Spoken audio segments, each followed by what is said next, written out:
Buenos días, queridos amigos y hermanos. Para mí es un honor estar delante de ustedes, llegando hasta sus hogares. Reciban un fuerte abrazo de la Iglesia de la Hermosa y de nuestros amados pastores Eliseo y Ávila de la Cruz.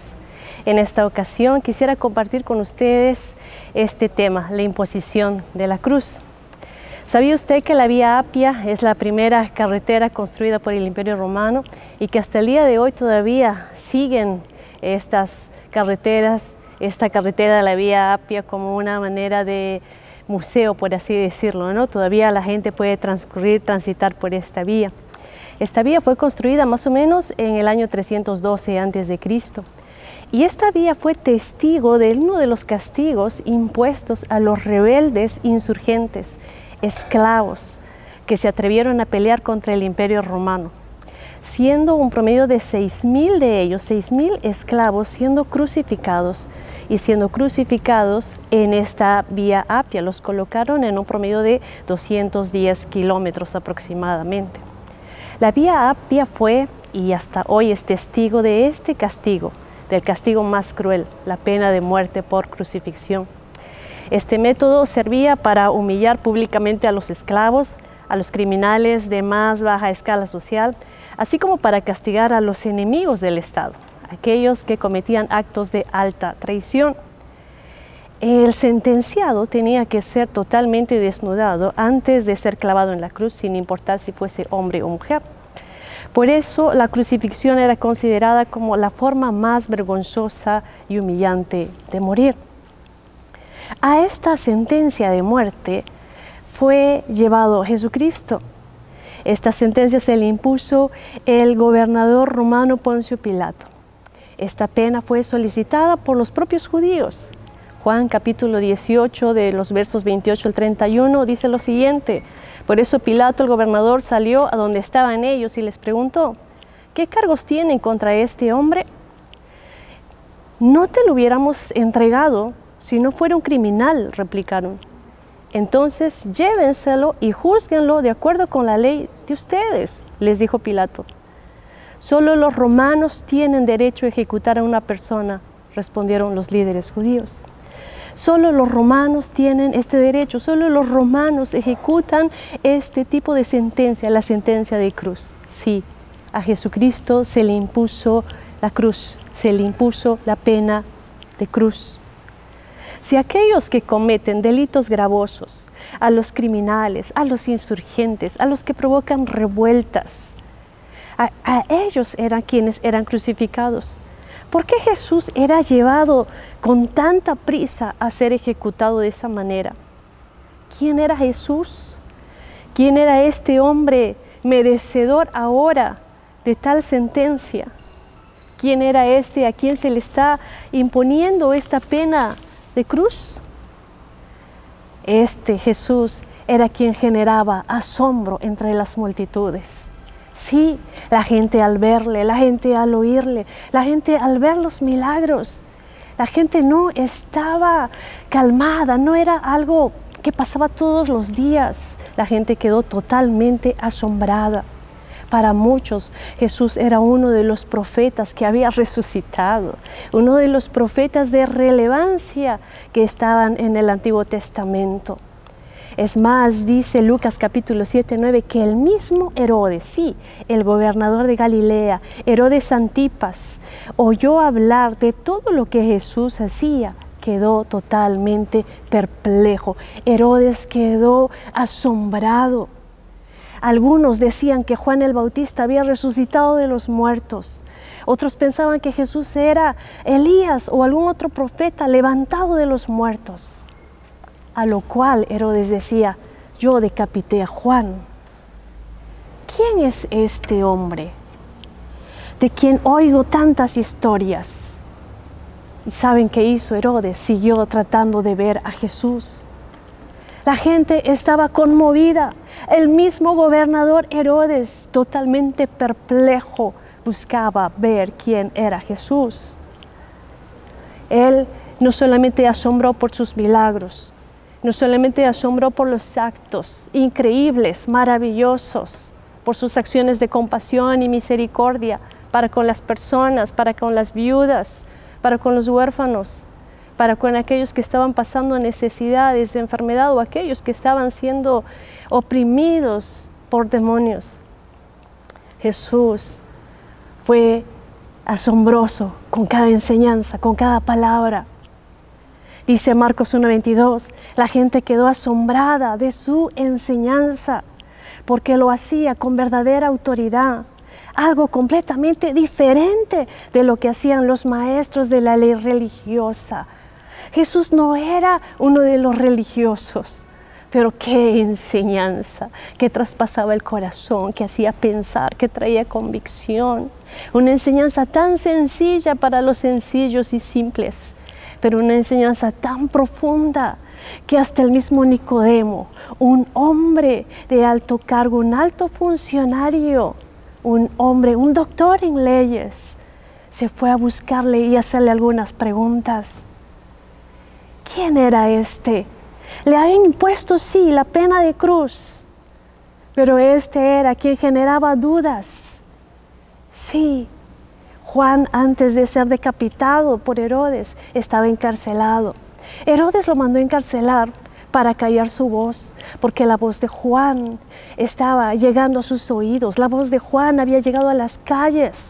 La voz de Juan estaba estremeciendo la conciencia de Herodes, la conciencia de su cuñada, quienes vivían juntos como esposos.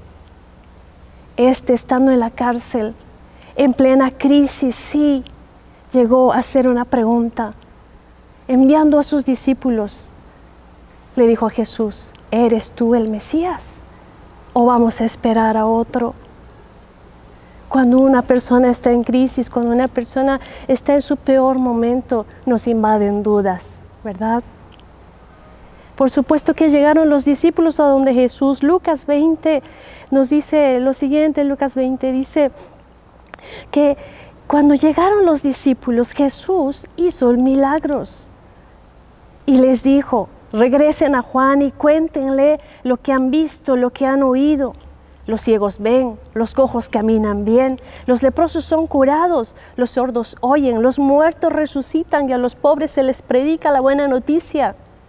Díganle que Dios bendice a los que no se apartan por causa de mí. Háganle saber esto a Juan. En estos momentos difíciles en el cual no me puede ver, no significa que yo esté cruzado de brazos. Miren lo que estoy haciendo, díganle que los sordos oyen. Díganle que la gente está escuchando la buena noticia. Díganle que hay alegría en medio de la gente. Díganle a Juan que Dios bendice a aquellos que permanecen creyendo en mí. Otras personas decían, este es el Mesías, dice Juan capítulo 7, 41. Pero otros expresaban, no puede ser. ¿Acaso el Mesías vendrá de Galilea? Y había confusión, y habían dudas, porque los hechos, porque las palabras eran convincentes, pero habían estructuras mentales, habían conocimientos previos, y uno de los conocimientos previos era que el Mesías no vendría de Galilea. Y entonces ellos decían, perfecto, este reúne todas las condiciones, pero no puede ser el Mesías. De Galilea no puede salir nada bueno, dijo alguna vez Natanael. Estaban en duda. Incluso Jesús llegó a enseñar en las mismas puertas del templo. Y ahí los sacerdotes y los fariseos enviaron a los guardias del templo y le dijeron, no permitan que este hombre venga y esté enseñando. Y que enseñe con mucho más autoridad que nosotros incluso. Vayan y tráiganlo, arréstenlo. Y fueron, por supuesto que sí, muy obedientes los guardias del templo. Y regresaron. Dice Juan 7, 45 al 46, los guardias del templo regresaron sin haber arrestado a Jesús. Los principales sacerdotes y los fariseos les preguntaron, ¿por qué no lo trajeron? Y ellos dijeron, jamás hemos oído a nadie hablar como él. Los guardias estaban impactados. Había dudas, había confusión. ¿Cómo podemos continuar obedeciendo? ¿Cómo podemos arrestarlo? Este hombre no merece ser arrestado. Este hombre merece estar libre para que siga enseñando, para que siga hablando. No lo arrestaron. Nunca, jamás hemos oído a nadie hablar como Él. ¿Quién era este Jesús a quien le impusieron la cruz? Si Él era quien generaba esa confrontación interna en el corazón de aquel que se encontraba con Él, de aquel que le oía. Zaqueo, este publicano, de alguna manera quiso verle y logró el contacto con Jesús. Y ahí sentado en su mesa, comiendo con Él, tan solo el hecho de estar con Jesús. Dice Lucas 19:8, mientras tanto, Zaqueo se puso de pie delante del Señor y dijo: Señor, daré la mitad de mi riqueza a los pobres, y si estafé a alguien con sus impuestos, le devolveré 4 veces más. Zaqueo fue confrontado con su conciencia, fue confrontado con sus actos, fue confrontado con su persona. Él mismo terminó diciendo: daré de mi riqueza a los pobres. Si él era un hombre avaro, pero ahora en esta confrontación con la presencia misma de Jesús, ¿dónde estaba esta avaricia? Ahora esta avaricia había sido confrontada con la persona de Jesús y se estaba mostrando un hombre generoso.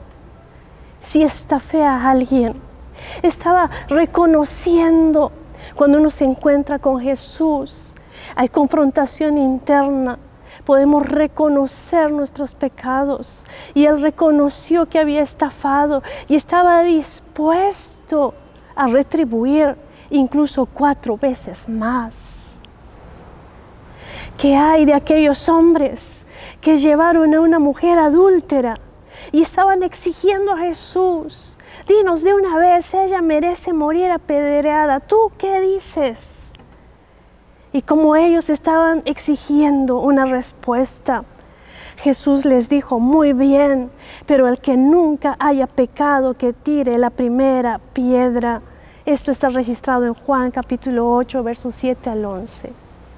Pero el que no haya pecado, que tire la primera piedra. Estaban apresurados, estaban con enojo, estaban con ira, querían hacer juicio. Es fácil, ¿verdad?, ver el error de los demás, ver las faltas de los demás, las ofensas de los demás.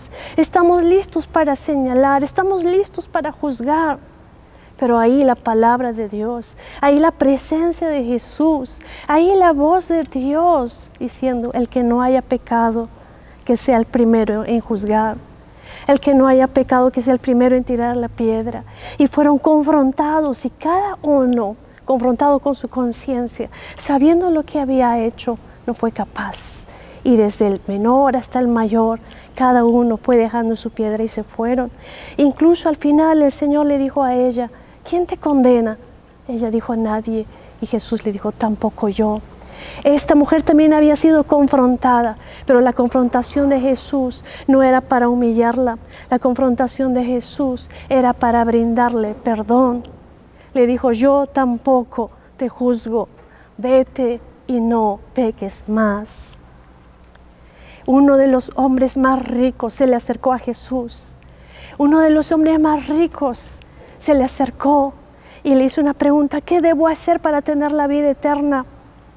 Y allí Jesús le dijo a este hombre: ¿has obedecido? ¿Has hecho todos los mandamientos? ¿Has cumplido con los mandamientos? Y él dijo: por supuesto que sí. Marcos 10, 20 al 21 dice: maestro, respondió el hombre, he obedecido todos estos mandamientos desde que era joven. Por supuesto que sí, he cumplido todos los mandamientos. Jesús miró al hombre y sintió profundo amor por él. Lo miró con amor, no lo miró con juicio, lo miró con un amor profundo. Y le dijo: hay una cosa que todavía no has hecho. Anda, vende todas tus posesiones y entrega el dinero a los pobres y tendrás tesoro en el cielo. Después ven y sígueme. Por supuesto que ese joven agachó la cabeza, dio la vuelta y se fue triste, porque amaba otras cosas más. El encuentro con Jesús siempre nos va a llevar a una confrontación interna. Dice la escritura en Lucas 23, 8 al 11, Herodes se alegró mucho por la oportunidad de ver a Jesús, porque había oído hablar de él y hacía tiempo que quería verlo realizar un milagro. Herodes le hizo una pregunta tras otra, pero Jesús se negó a contestar. Mientras tanto, los principales sacerdotes y los maestros de la ley religiosa se quedaron allí gritando sus acusaciones. Entonces Herodes y sus soldados comenzaron a burlarse de Jesús y a ridiculizarlo. Finalmente le pusieron un manto real y lo enviaron de regreso a Pilato. ¿Acaso no era el deseo de Herodes de ver a Jesús? ¿Acaso Herodes no había sido asombrado por los hechos? ¿Acaso él no se había dado cuenta que este era un hombre distinto, que no era Juan el Bautista, que no era Elías y que tenía todo el deseo de verlo? Ahora estaba frente a él, cara a cara con él. Pero Jesús estaba allí frente a él sin decir absolutamente nada, porque ya Juan le había dicho todo a Herodes, porque ya Herodes tenía en su conciencia lo que había hecho y cómo estaba viviendo. El Señor ya no tenía que decirle más. Nosotros tenemos nuestra conciencia, sabemos qué está bien y qué está mal, lo que estamos haciendo está bien, está mal. Llevamos culpa dentro de nosotros. Por supuesto, Herodes sabía que estaba haciendo mal viviendo con la esposa de su hermano.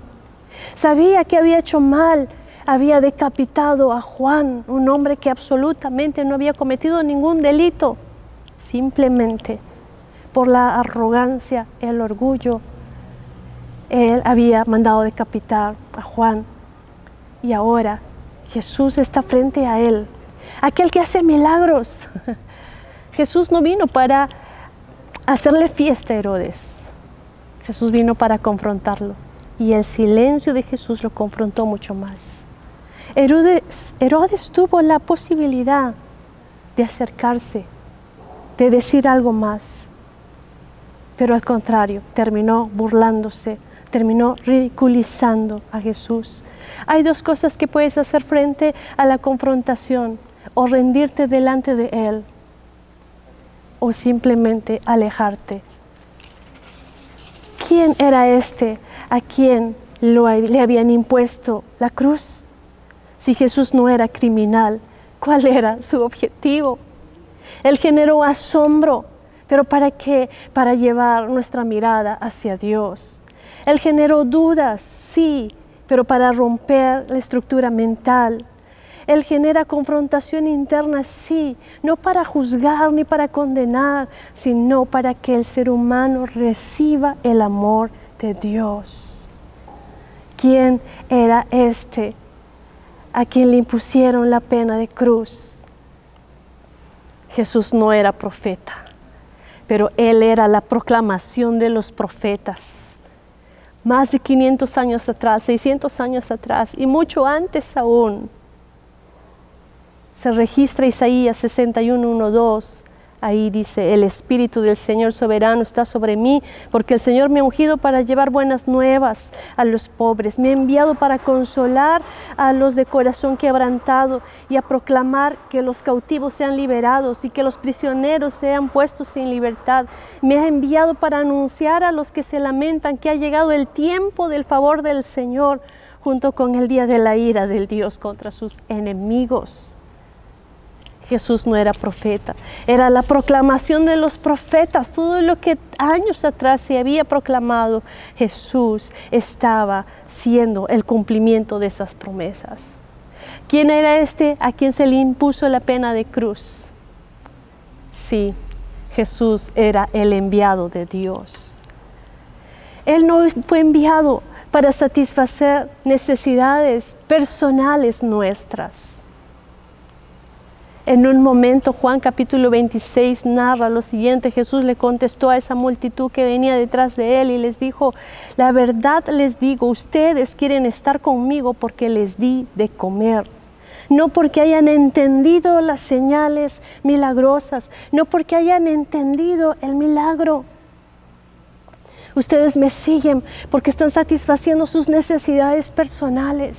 Cada milagro, cada operación, cada sanidad que se ha hecho, ha generado un asombro. ¿Para qué? Para mirar a Dios, para buscar a Dios, para rendir el corazón delante del Señor.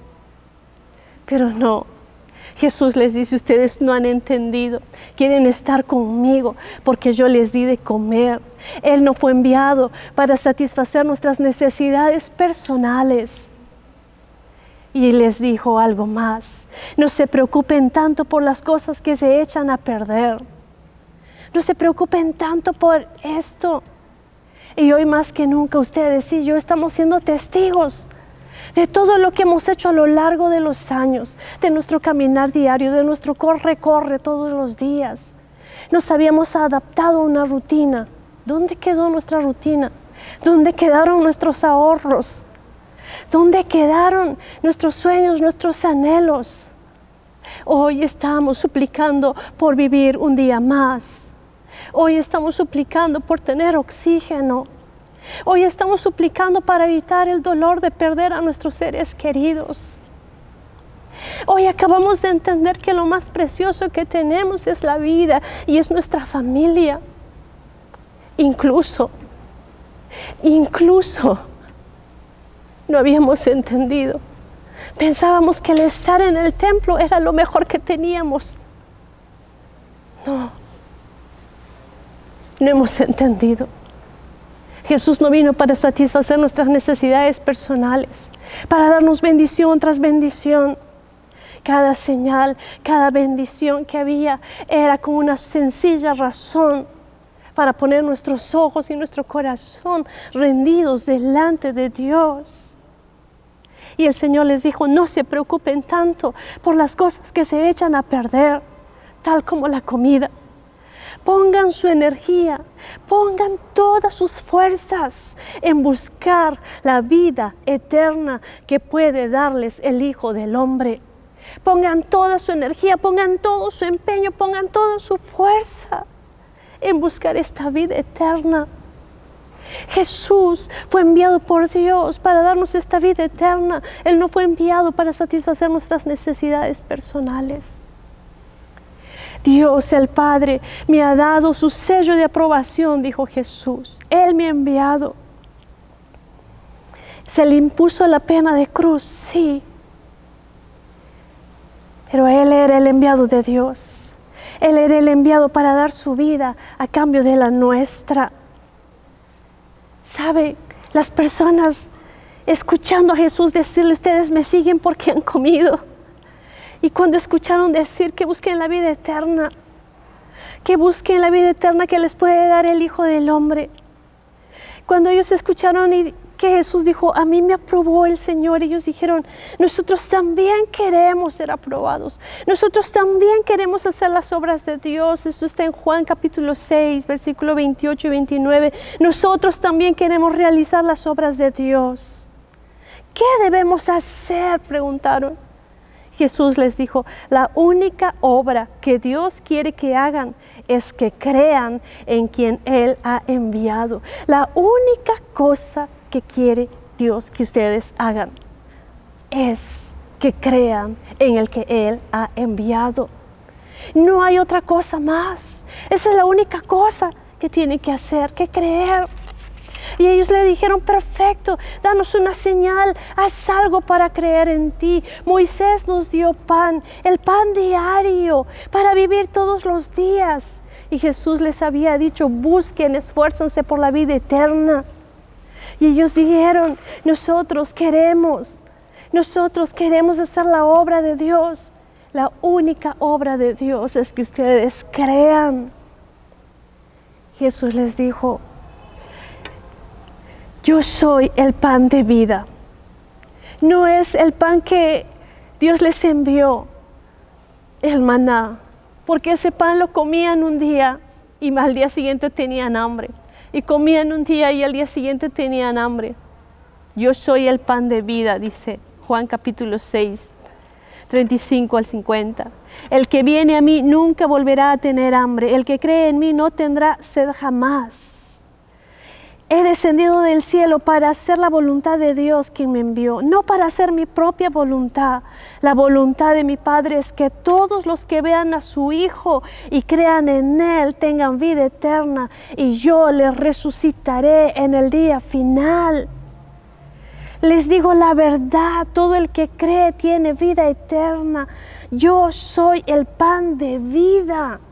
Jesús dijo, yo soy el pan vivo que descendió del cielo. Todo el que come de este pan vivirá para siempre, y este pan que ofreceré para que el mundo viva es mi carne. El pan que yo ofreceré para que este mundo viva es mi carne, es mi cuerpo. Y dice el versículo 53, Jesús volvió a decirles, les digo la verdad, a menos que coman la carne del Hijo del Hombre y beban su sangre, no podrán tener vida eterna en ustedes. Él fue enviado, Él es el pan vivo. Dice, el que come este pan, yo soy el pan que yo les daré es mi cuerpo, y mi cuerpo es verdadera comida, mi pan es verdadera comida, mi sangre es verdadera bebida. Sí, Él fue sentenciado a muerte de cruz, se le impuso la cruz, era necesaria la cruz, Él aceptó la cruz, porque Él estaba ofreciendo su cuerpo como pan para ti y para mí. Él estaba ofreciendo su sangre como bebida para ti y para mí. No había otra forma de ofrecer este pan. No había otra forma de ofrecerse a sí mismo para darnos vida, sino a través de la cruz. Se le impuso la pena más terrible, más cruel y humillante, pero Él la aceptó. No era un criminal, pero Él la aceptó porque Él es el pan vivo, el pan que descendió del cielo. Jesús aceptó la imposición de la cruz, murió crucificado para ser nuestro pan. Él no era delincuente ni criminal, pero Él era el pan de vida. Por eso nos llama a creer en Él. Por eso dice, el que cree en mí. Él no vino para satisfacer mis necesidades. Es cierto, hoy tengo necesidades y entiendo que tú tienes necesidades en tu casa. Pero Él no solo quiere suplir nuestras necesidades, porque no ha venido solo para suplir nuestras necesidades. Él quiere darnos vida. Él quiere darnos vida eterna. Él quiere que nuestra vida sea distinta, darnos una vida nueva. Porque esta nuestra vida está de alguna forma contaminada. Esta nuestra vida ha sido impactada por el mal. De alguna manera nos hemos visto envueltos en maldad, en mentiras. Nos hemos visto envueltos en pleitos y en discusiones. Gracias por este tiempo que estamos en casa. Más allá de lo que estés pasando, el Señor nos invita a creer en Él. Él decía, si no comen mi carne, si no beben mi sangre, no está hablando de canibalismo. No está hablando que vamos a hacer algo para representar el cuerpo de Cristo y comernos el cuerpo de Cristo. No. Él está hablando de creer, de aceptar ese sacrificio que Él hizo. De aceptar ese sacrificio vivo. La Vía Apia es un testigo fijo hasta el día de hoy. Muchos murieron, se quedaron muertos allí, exhibidos a lo largo del camino de esta Vía Apia, crucificados. La diferencia entre ellos y Jesucristo, ellos murieron por sus delitos, ellos murieron por su rebeldía, ellos murieron por haberse levantado contra el Imperio Romano. Jesús murió por ti y por mí, por llevar nuestras culpas, por llevar nuestros pecados. Los demás quedaron muertos y crucificados allí. Fueron luego descolgados y enterrados. Jesús murió. 3 días estuvo sepultado, pero al tercer día resucitó. Él es el pan vivo. Dice Romanos 4:25, Él fue entregado a la muerte por causa de nuestros pecados. por causa de nuestros pecados. Qué difícil es hablar esa palabra, pero es verdad, hemos pecado y Él fue entregado a la muerte. Él fue entregado a la muerte de cruz, porque Él era el pan vivo, porque Él era el pan vivo. No era ese maná que se comió un día y al día siguiente se tenía hambre.